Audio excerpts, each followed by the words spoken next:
They say you only truly know someone after they die, but my husband's death revealed a life I was never part of. I'm Claire, born in 1978 in Chicago, Illinois. Back in 2001, I married the man who promised me forever. I felt safe, but then something happened. Today, at 47, sitting alone in our family home, I'm finally telling this because silence has been killing me. If you're listening, drop your city below, and don't forget to like and subscribe. It was a week after Daniel's funeral. The house was too quiet, like the air itself had stopped breathing. Friends and family had gone back to their lives, leaving me surrounded by his photos, his books, his cologne still hanging faintly in the air. Grief can make you do strange things. That's why I opened his locked file cabinet in the study that night, searching for anything that could still make me feel close to him. At the bottom drawer, behind stacks of tax returns, I found a thick legal envelope. My name, Claire, was written across the front in Daniel's neat, deliberate handwriting. My heart thudded. For a moment, I thought maybe he had left me a letter. My hands shook as I tore it open. Inside was not a letter. It was a last will and testament. My eyes raced across the pages, and my chest tightened until I could hardly breathe. Every asset, our house, his business shares, even the savings account we'd built together, was left to a woman I had never met. Her name stared back at me in bold type. Beneficiary, Veronica Sanders, Houston, Texas. I read it again. And again. Surely I was wrong. Surely there was another explanation. My stomach churned as I flipped through page after page. The signatures were fresh. The ink barely faded. The date? Just 6 months before his sudden heart attack. I whispered, "Who is she?" But the empty room gave no answer. The papers slipped from my hands and scattered across the floor. My legs buckled, and I sank into Daniel's leather chair, the same chair he had sat in every night, working late, assuring me he was taking care of us. Us? I pressed my trembling hands against my face. All of this time, had I been living a lie? After a long silence, I forced myself to gather the papers back into the envelope. My eyes caught a smaller, folded note tucked between the pages. I opened it slowly, my pulse roaring in my ears. It wasn't a note. It was a photocopy of a birth certificate. A boy's name filled the top line, Ethan Sanders. Mother, Veronica Sanders. Father, Daniel Walker. My breath caught like I'd been punched. A son. Daniel had a son. For a moment, I couldn't even cry. My grief had curdled into something else, something darker, heavier. Rage. I needed proof this wasn't some twisted mistake. I pulled Daniel's laptop from under the desk and powered it on. He had never given me the password, but I tried his usual combination, our anniversary date. It worked. Dozens of files and emails spilled across the screen. My shaking hands scrolled through folders labeled innocently, work receipts, investments, taxes. But inside were bank transfers, receipts for plane tickets to Houston, even photographs. Photographs of Daniel with a smiling woman I instantly recognized from the will's name, Veronica. In one picture, Daniel had his arm around her while a little boy, maybe 5 years old, sat on his lap, grinning. My husband looked happier than I had seen him in years. My stomach flipped. The rage burning in my chest nearly choked me. But the worst wasn't the photo. It was a PDF tucked in the same folder. A series of signed property deeds in Houston. And scrawled at the bottom of one page, in a handwriting I knew as well as my own, was a signature that made my vision blur. It was my son, Michael. For a long, shattering moment, I just stared. My Michael, the boy I raised, The child I sacrificed my sleep and dreams for. His neat cursive curled across the document, approving the transfer of a house I'd never heard of. The envelope slid from my hands, hitting the desk with a dull thud. I couldn't breathe. When I finally staggered into the kitchen, Michael was sitting there, scrolling on his phone, his face lit by the glow. He looked up, smiling gently, like nothing had happened. "Hey, Mom. You okay?" he asked, his voice soft. I stared at him, the rage and heartbreak boiling so close to the surface I thought I might scream. But instead, I whispered, "Michael, we need to talk." He frowned, setting his phone down. "About what?" I placed the envelope on the table between us. The silence was thick. He glanced at it, and I watched his face pale, as if the blood had drained from it. "Where did you?" he began, but I cut him off. "Tell me the truth," I said, my voice low, steady, more dangerous than any shout.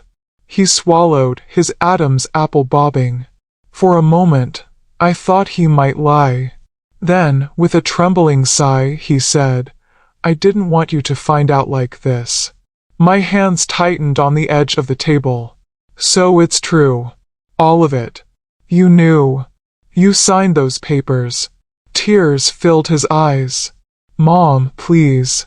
"Dad," he begged me. "He said he couldn't tell you. He said you'd never forgive him. He wanted to make sure they were taken care of." "They?" I hissed. "You mean that woman and her son? The ones he left everything to?" Michael's voice cracked. He said Ethan was innocent. That it wasn't the kid's fault. I slammed my hand down on the table, the sound sharp in the still kitchen. "And what about us, Michael? What about me? What about your sisters? Were we not innocent enough?" He flinched, tears streaming now. I didn't know what else to do. I didn't want to lose him. The words cut deeper than any knife. He had already chosen. Not me. Not his family. Him.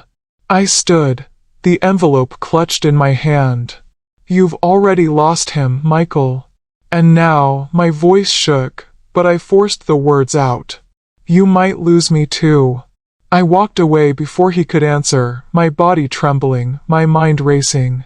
Upstairs, I locked the bedroom door and collapsed against it, sobbing until my throat ached. But beneath the heartbreak, something else began to rise inside me. Resolve. They thought they could bury the truth with Daniel. They thought I would stay blind, stay broken. But they underestimated me. This wasn't the end. This was only the beginning. The house felt colder after that night, like even the walls were holding their breath, waiting for my next move. Michael avoided me the next morning, slipping out early with an excuse about meeting a friend. But I could still see the redness in his eyes, the way his shoulders sagged under guilt. I sat at the kitchen table, the envelope of documents spread before me. Every time I looked at Michael's signature on those deeds, I felt my heart splinter further. My own son had helped his father build a secret world where I didn't exist.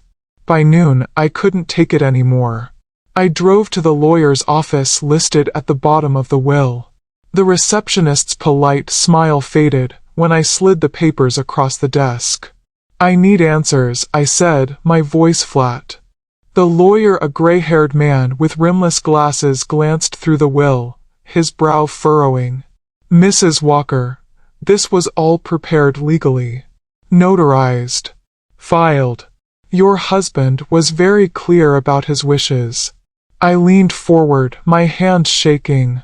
"You're telling me my husband left nothing to me? After 23 years of marriage? Nothing." The lawyer adjusted his glasses, uncomfortable. He designated Veronica Sanders of Houston, Texas, as the sole beneficiary. He also mentioned a minor child, Ethan Sanders. I felt my jaw tighten. Did my son Michael know about this? The lawyer hesitated, then sighed. He was present during some of the property transfers. His signature is here, yes. Your husband said he wanted Michael to learn responsibility. I almost laughed at the absurdity. Responsibility? Betrayal felt more like it. I left the office without another word, the documents burning in my bag like coals. That evening, Michael came home. He looked surprised to see me waiting in the living room, the envelope on my lap. Sit, I said quietly. He obeyed, his eyes darting nervously. I held up one of the deeds. Tell me why, Michael. Why did you help him? He swallowed hard, his hands twisting together. Mom, I didn't know how to tell you. Dad said it was temporary. He said you'd understand one day. Understand. My voice cracked. Understand what, that my husband was living a double life? That my son was signing away my future? He winced. Mom, please. He loved you. He didn't want to hurt you. Don't, I snapped. Don't you dare tell me this was love. Love doesn't hide children. Love doesn't write you out of a will. Michael's face crumpled. I didn't want to lose him. And what about me? My voice dropped to a whisper. What about the mother who raised you, who never once let you go hungry, who sacrificed everything for you? Did you think about me at all? Tears welled in his eyes. I thought if I helped him, I could keep him close. I didn't realize. You didn't realize you were tearing me apart. I finished for him. For a long time, silence hung between us, heavy and suffocating. Finally, I stood. I don't know if I can ever forgive you, Michael. But I promise you this, I will find out the whole truth. And when I do, there will be consequences. His head dropped, shame written across his face. That night, I couldn't sleep. My mind replayed every moment, Daniel's late nights, his unexplained trips, the way Michael had grown distant the past few years. The puzzle pieces were falling into place, and the picture they formed was uglier than I ever imagined. By dawn, I had made a decision. I wasn't going to sit in the dark anymore. If Veronica Sanders was the reason my life had crumbled, then I would look her in the eye. 2 days later, I booked a flight to Houston. Michael begged me not to go. He stood in the doorway as I packed my bag, tears in his eyes. Mom, please, he whispered. Don't do this. It'll only make things worse. I zipped the suitcase shut and met his gaze. Worse than finding out my entire life was a lie? No, Michael. The truth can't make it worse. It's all that's left. He looked like he wanted to argue, but the words never came. The flight felt endless, my stomach knotted with dread and fury. When I landed, I took a cab straight to the address listed on one of the property deeds. It was a neat, 2-story house with white shutters and a manicured lawn. Children's toys were scattered across the porch. My chest tightened as I stepped out of the cab, the Texas heat pressing down like a weight. I stood there for a moment, clutching the strap of my purse, my heart pounding in my ears. Then I rang the doorbell. The door opened, and there she was. Veronica Sanders. She was striking tall, with sleek dark hair and a calm confidence in her eyes. And she smiled, as if she knew me, as if she had been expecting this moment. Claire, she said softly. You finally came. Her voice sent a chill down my spine. For a moment, I couldn't breathe. Then, with every ounce of strength I had left, I whispered, We need to talk. And as she stepped aside to let me in, I knew this was only the beginning of a confrontation that would change everything. The air inside Veronica's house smelled faintly of lavender, the kind of scent that made a place feel like a home. My stomach turned at the thought. I stepped over the threshold, clutching my purse like a lifeline. Her living room was bright and carefully decorated. Family photos lined the mantel, photos of her with Daniel, smiling like newlyweds. And there, in a silver frame, was the boy. Ethan. He couldn't have been more than 6 years old. My breath caught. He had Daniel's eyes. Veronica followed my gaze. He looks like him, doesn't he? The casual way she said it made me clench my fists. So, you knew who I was, I said, my voice trembling but sharp. She hesitated only a second. Then she nodded, her calm expression never breaking. Yes. Daniel told me about you. Rage surged through me. And you were fine with it? Living off another woman's husband while smiling in pictures like you were his only love. Her eyes softened, and she gestured for me to sit. Please, Claire. Let's not do this standing. I didn't sit. Answer me. She sighed. I didn't ask for this, you know. Daniel came into my life when I was at my lowest. He told me you two were more like roommates than husband and wife. He said you deserved better, but he didn't know how to leave without destroying you. My throat burned. Roommates? That's what he told you. That's the story he spun while he built a second family behind my back. A small voice interrupted us. Mommy? I turned. Ethan stood in the hallway, rubbing his eyes, holding a stuffed bear. He looked at me curiously. Veronica quickly crossed the room and knelt down, smoothing his hair. It's okay, sweetheart. Go back upstairs. He glanced at me one more time, then patted away. My chest ached watching him. None of this was his fault. But every smile on that little boy's face had been bought with the life ripped from mine. When he was gone, I whispered, he knew. He planned for this. He left me with nothing. Veronica's expression flickered. For the first time, I saw guilt. He promised he would make things right. He said once he was gone, you'd still be taken care of. I laughed bitterly. Taken care of? He left me out of his will completely. She looked stunned. What? That's not possible. I slammed the envelope onto her coffee table, the pages spilling out like accusations. Read it.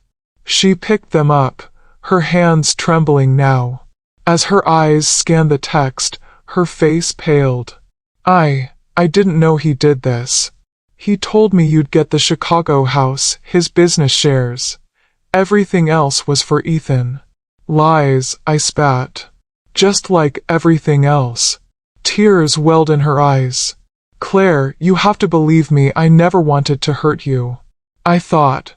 We both thought. You both thought I'd never find out, I snapped.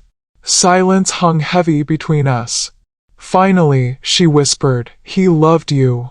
He told me that every day. I shook my head. No. If he loved me, we wouldn't be here right now. I turned to leave, but something on the corner desk caught my eye, an open folder, papers neatly stacked. My curiosity overpowered my pride. I walked over and glanced down. More property deeds. Investment statements. A joint bank account with Daniel's name and hers. My blood boiled. How long have you two been doing this? Her lips trembled. Since 2016. 9 years. 9 years of lies. I grabbed one of the statements, waving it at her. And you expect me to believe you didn't know he was leaving me with nothing? You've been living in his shadow for nearly a decade. Her shoulders slumped, and for the first time, she looked small. I didn't want this life. But I was in love. And then Ethan came, and I couldn't walk away. I stepped closer, my voice low and cold. You helped him betray me. Maybe you didn't sign the papers, but you lived in the house betrayal built. Don't tell me you're innocent. She covered her face with her hands, sobbing quietly. I don't know what you want from me. I leaned down, my words like steel. The truth. All of it. Because I swear to you, Veronica, I'm going to tear this whole rotten lie apart piece by piece. When I walked out of that house, I wasn't just broken anymore. I was fueled. The Texas sun beat down on me as I stood on her porch, clutching the stolen bank statement in my purse. My hands still shook, but not from weakness. I had proof. Proof that Daniel hadn't just left me, he'd built an empire with her. And if Veronica had known even part of it, then others had too. Back at the hotel that night, I spread the documents across the bed. One name kept appearing in the emails I'd skimmed earlier, Daniel's brother, Robert. He had witnessed signatures, transferred funds, even overseen some of the investments. I whispered his name into the dark room. Robert. You knew. My phone buzzed suddenly. A text from Michael. Mom, please don't make this worse. Just come home. We can figure this out. I stared at the screen, my teeth clenched. He was still protecting them. Still choosing them over me. I typed back, the only thing I'm figuring out is how deep this goes. I hit send and dropped the phone onto the bed. For the first time since Daniel's funeral, I felt a strange calm wash over me. Not because I was healing, but because I finally had a purpose. They thought I was powerless, but they had no idea what kind of fire betrayal lights in a woman's heart. I wasn't going home empty-handed. I was going to bring this entire house of lies crashing down. The next morning in Houston, I woke with a pounding headache and the kind of fury that doesn't fade overnight. Betrayal sharpens into clarity when you stare at it long enough. I spread the stolen bank statement across the hotel desk and stared at Robert's name printed in neat black ink. My husband's brother. My children's uncle. If Daniel had built this double life, Robert had been the architect helping hold it up. I booked a flight back to Chicago. By the time I landed, the August air was heavy and sticky, but I barely noticed. My mind was spinning, replaying every conversation I'd had with Robert in the last decade. His excuses when Daniel had to stay late. His careful way of deflecting when I asked about business trips. His sudden generosity toward Michael covering tuition shortfalls, offering him side work. It all clicked now. That evening, I called Michael into the kitchen again. He looked wary, his shoulders hunched. Mom, he said softly, you shouldn't have gone to Houston. I slid the bank statement across the table toward him. Robert was in on it. His eyes widened, then dropped to the floor. You knew, I said. Didn't you? He didn't answer. The silence was enough. Look at me, I demanded. My voice was shaking with rage.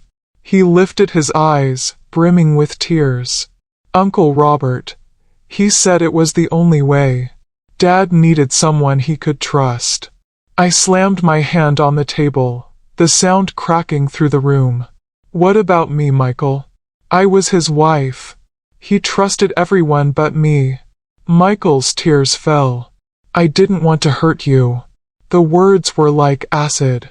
You didn't want to hurt me? Every signature you wrote was another knife in my back. He buried his face in his hands, but I couldn't comfort him. Not this time. Not when the truth kept bleeding deeper. That night, when the house finally quieted, I opened Daniel's laptop again. I dug through every folder I hadn't dared touch before. And there they were, dozens of emails between Daniel and Robert. They discussed property deals, investment strategies, even birthday gifts for Ethan. And then one email stopped me cold. It was from Robert to Daniel, sent just 3 months before his death. Michael is nervous. I told him this is for the best. Veronica is pushing for more security. Make sure the Chicago house stays in Claire's name for now. She suspects nothing. I read it twice, my hands trembling. They had debated how much to leave me, how much silence was worth. My stomach turned. They hadn't just lied to me. They'd strategized my ignorance like a business deal. The next day, I drove to Robert's house. He greeted me with his usual warm smile, but it faltered when he saw my face. "Claire," he said cautiously. "You look tired." I held up a printed copy of the email. "Cut the act, Robert. I know everything." His face went pale, but he tried to recover. "I don't know what you mean." I stepped closer, my eyes locked on his. "You helped Daniel build a life behind my back.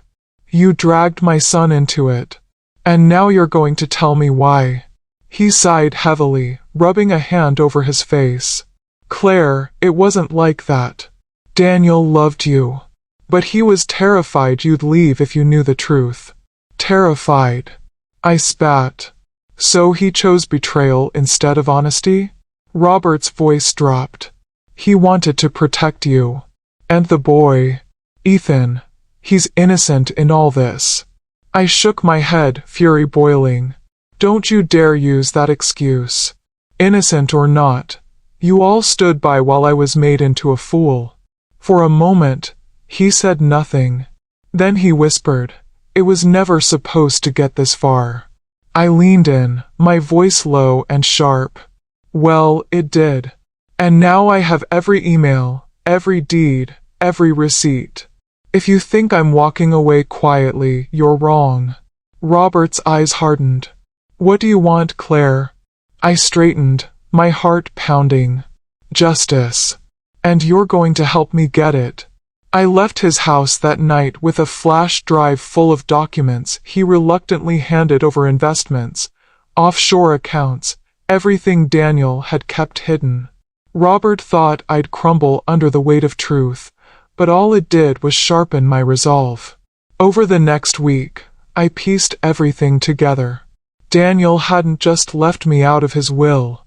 He'd funneled millions into accounts with Veronica, securing her and Ethan's future while leaving me to scrape by on whatever scraps I could claim. Michael grew quieter, avoiding me at every turn. I could see the guilt eating at him, but I couldn't afford to soften. Not yet. One night, as I sat in Daniel's study surrounded by piles of papers, Michael appeared in the doorway. "Mom," he whispered, "what are you going to do?" I looked up, my eyes burning with exhaustion and determination. "I'm going to take back what's mine. Every cent. Every property. And I don't care whose feelings get hurt." His lips trembled. "Uncle Robert said you can't win. That the will is ironclad."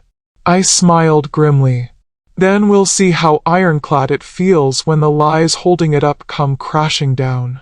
For the first time, I saw fear in my son's eyes, not of me, but of what I was becoming.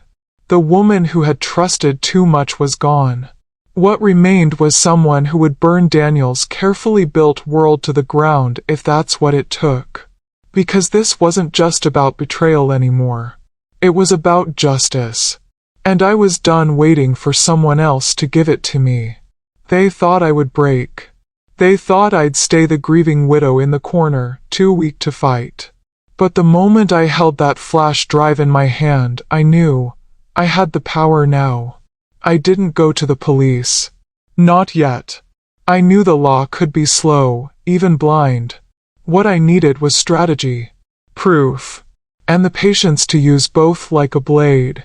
For days, I sat in Daniel's study with the curtains drawn, combing through every document, every email, every receipt.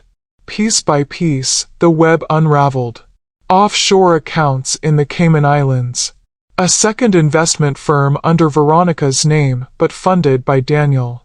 And the kicker: evidence of forged signatures, including one transaction where Robert had signed in Daniel's place. That was my weapon. I met with a lawyer of my own, a sharp-eyed woman named Rachel who didn't flinch when I dropped the pile of evidence onto her desk. She flipped through the pages, her lips pressing into a thin line. "Claire," she said finally, "with this much evidence, we can challenge the will. If we can prove fraud or undue influence, it won't stand." For the first time in weeks, hope flickered in my chest. How long will it take? She met my gaze steadily. Not long. But it won't be pretty. I smiled faintly. Pretty isn't what I'm after. Justice is. The legal wheels began to turn. Rachel filed motions, requested injunctions, and froze accounts. Within days, Veronica's carefully built financial world began to collapse. The call came on a Thursday evening. Veronica's voice was tight, almost panicked. "Claire, what have you done?" Ethan's school called his tuition payment bounced. The mortgage. I cut her off coldly. "You lived off lies. Now you'll learn what truth feels like." Her breath hitched. "Please. Don't punish Ethan. He's just a child." My voice softened, but only slightly. "I'm not punishing him. I'm punishing the people who thought my life was theirs to rewrite." I hung up before she could answer. Michael stormed into the living room minutes later, his face flushed. "Mom, what are you doing? You're ruining their lives." I stood slowly, meeting his furious gaze. "Their lives? And what about mine, Michael? What about the life your father stole from me with your help?" He flinched like I'd struck him. I was trying to protect him. I stepped closer, my voice low and sharp. "And now you'll live with the cost of that choice. You wanted to stand with him? Then you'll stand in the wreckage he left behind." His eyes filled with tears, but I didn't waver. The court date came faster than I expected. I walked into that courtroom in a black suit, my chin high, my heart pounding like a war drum. Veronica sat on the other side, pale and trembling, her lawyer whispering in her ear. Robert avoided my gaze completely.